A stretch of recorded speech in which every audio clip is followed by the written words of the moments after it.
Dinner is not just about food, it's about planting trust. A dinner is not just the closure of a day, it's a space where people pause, share, listen, and connect. In many cultures, dinner is when the most heartfelt truths emerge: apologies, plans, untold stories.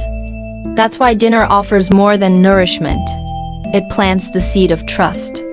We don't trust people because they speak well, we trust them when they sit with us, unrushed, unguarded, unmasked. So, what turns a dinner into a moment of planting trust, rather than just filling a stomach? Trust is not built in words, it's planted in quiet presence over a shared meal. You may not remember the food, but you'll remember who sat with you, without needing to say much. Perhaps in this hurried age, one of the rarest gifts we can offer others is full presence. Not merely physical presence, but real presence. To listen without interrupting, to look without judging, to sit beside someone without the need to do much at all.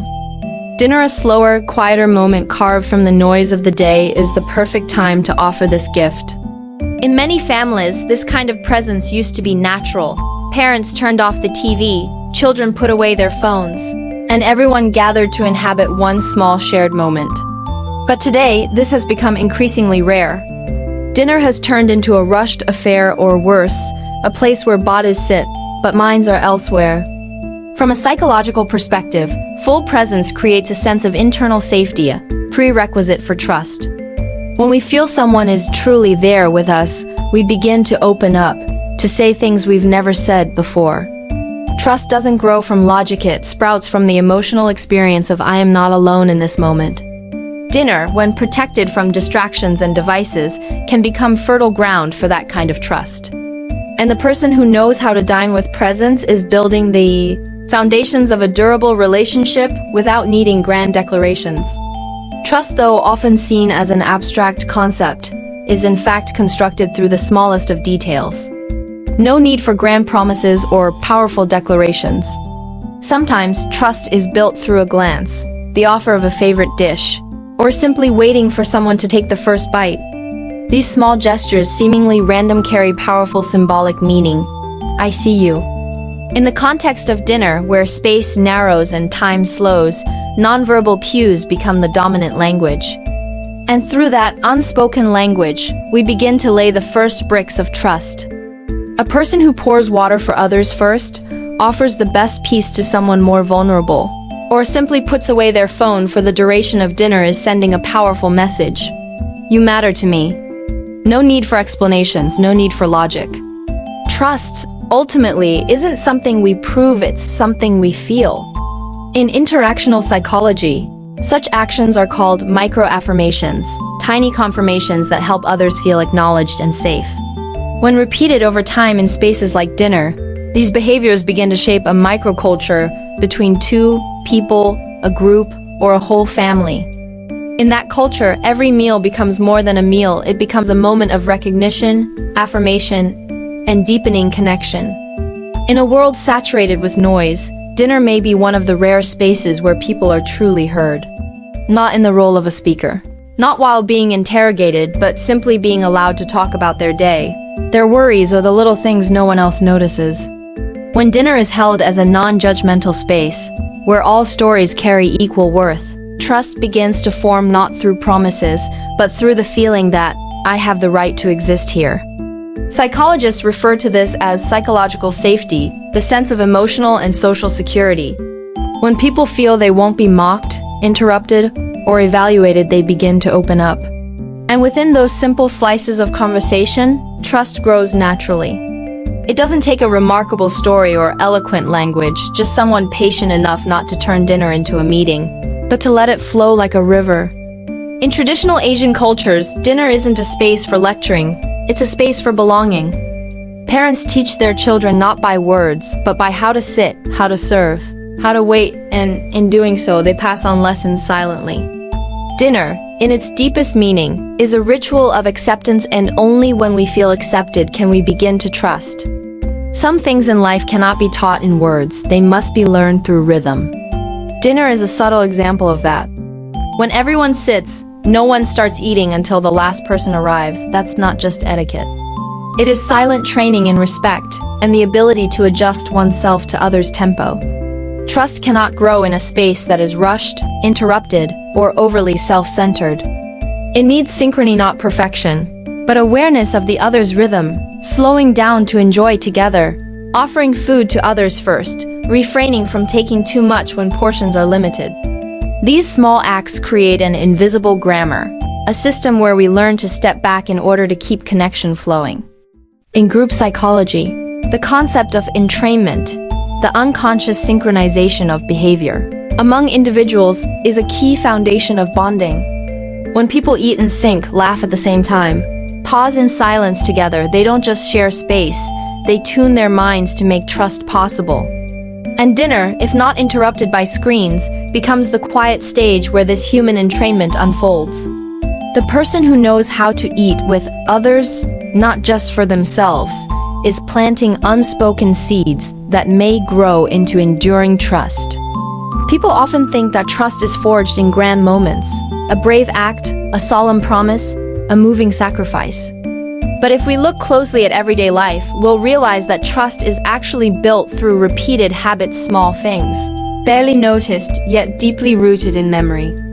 Dinner, with its steady rhythm and daily intimacy, is the perfect space for such seeds to grow. A father who always comes home in time for dinner. A mother who never lets her child eat alone. A child who knows someone will ask, "How was your day?"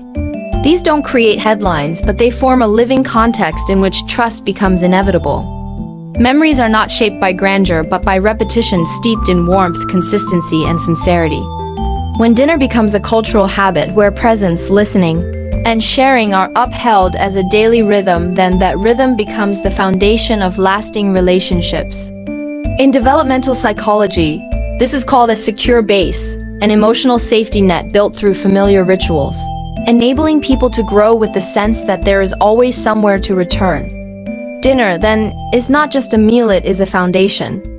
And the one who sustains it may not speak much, but they plant the most enduring truths through the constancy of everyday love. There are things hard to express between two people, a lingering resentment yet to be resolved, an invisible distance after a disagreement, or simply differences in lifestyle, beliefs, or temperament. Often words fail to bridge these gaps. But a dinner, with its slow rhythm and unspoken presence, can soften such tensions by allowing both people to coexist without needing immediate agreement. The meal becomes a neutral space belonging to neither side, requiring no instant resolution, only a mutual act of sitting down, sharing a quiet moment of presence. This space opens the door to healing, not through argument, but through acceptance. In Martin Buber's philosophy of dialogue, this is the I-thou moment, when we see the other not as a role or issue, but as a human being, fully present. It's no coincidence that dinners after arguments, when little is said, are often the beginning of reconciliation. Sharing food becomes a form of coexistence, eating, breathing, chewing, and sitting in the same moment together. Reconciliation, in many cases, begins not with an apology, but with a silent offer of food, a bowl of soup quietly refilled. Dinner, then, doesn't only nourish the body, it nourishes hope. It teaches us that sometimes the most powerful act isn't what we say, but what we don't walk away from. Some dinners never return, but the memory of them stays etched in the hearts of those left behind. A final meal with a father before he passed. A quiet dinner with a friend we never got to apologize to. A moment at the table where nothing was said, just eye contact, shared presence, and a dish passed across, but it left more impact than any grand speech ever could. Dinner, when viewed from the end of life, is no longer about nutrition or a gourmet, it is where we recall who showed up, who gave something invisible, who planted trust in silence. In existential philosophy, there is the idea of being with, the act of existing together in finite time. Dinner, in its deepest essence, is a ritual of being with. It needs no grand gestures, no eloquent words, just the act of sitting down, a ladle of soup offered, a quiet nod. These moments, too small to record, become the ones most remembered. In studies on end-of-life memory recall, psychologists found that the most meaningful moments don't happen on stages or in crowds, but at the dinner table, where humans meet in their most ordinary form. Dinner, then, is where we plant seeds. We don't know when they'll grow, but we know this: When someone searches for a real moment of love, they remember dinner. Dinner has never been just about eating. It is the space where humans relearn how to slow down, how to be present, how to listen, how to forgive, and above all, how to trust without needing to say it. In an age where trust erodes under speed and separation, it is dinner with its daily rhythm, gentle light, and quiet pace that lets us plant what seems small, but may preserve an entire relationship, a family, a memory. Today, if you can, don't let anyone in your home eat alone. Sit down not to talk much, but to be there. Because the simple dinner you're about to share may become what someone remembers most in years to come.